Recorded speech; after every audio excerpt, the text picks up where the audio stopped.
চলো আজকের সন্ধ্যাটা একটু বাইরে কাটানো যাক। এই জাস্ট অফিস থেকে বাড়ি আসলাম, একটু ফ্রেশ হয়ে রেডি হয়ে তারপরে চলো বেরাবো। এই তো বলতে বলতে একটু ফ্রেশ হয়ে গিয়েছি আমি, চলো এবার তাহলে বেরানো যাক। বেরাতে না বেরাতেই দেখো কত জ্যাম, মানে আমি বাইরে বেরাবো আর জ্যাম থাকবে না রাস্তাটা, হতে পারে?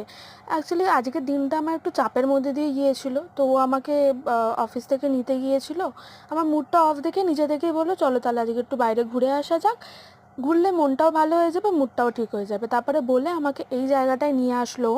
এই জায়গাটার সাথে না অনেক স্মৃতি আছে, মানে আমার দিদির বিয়ের আগে আমরা দু বোন যখনই মানে বম্মার বাড়িতে যেতাম, তো তখন এই জায়গাটাতে গিয়ে আমরা ফুচকা খেতাম, পাশের দোকানটা আইসক্রিম খেতাম, তো ওই জায়গাটা খুব স্পেশাল আমার জন্য। তো গিয়ে যথারীতি আমার মুড ভালো করার জন্য আগেই আমাকে ফুচকা খাওয়ালো।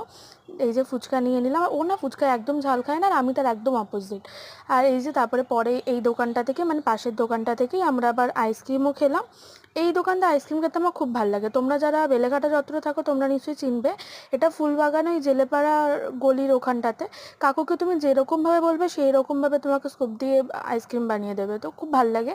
তো এই যে আইসক্রিম খেয়ে নিলাম, ছোটোবেলা থেকে আমি এখানে গেলে এই দোকানে আইসক্রিম খাবোই খাবো। তো চলো এই তো খাওয়া দাওয়া হয়ে গেল, এই করতে করতেই 10টার কাছাকাছি বেজে গেছে, এবার বাড়ির দিকে যাওয়া যাক।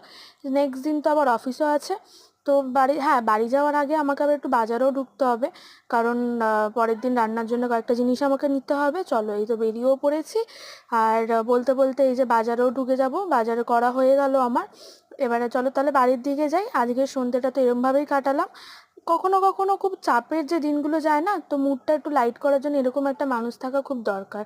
আমার তো মুডটা খুব ভালো হয়ে গেল, হাসতে হাসতে মজা করতে করতে বাড়ির দিকে গেলাম। কেমন লাগলো ভিডিওটা কমেন্ট করে জানিও। টাটা।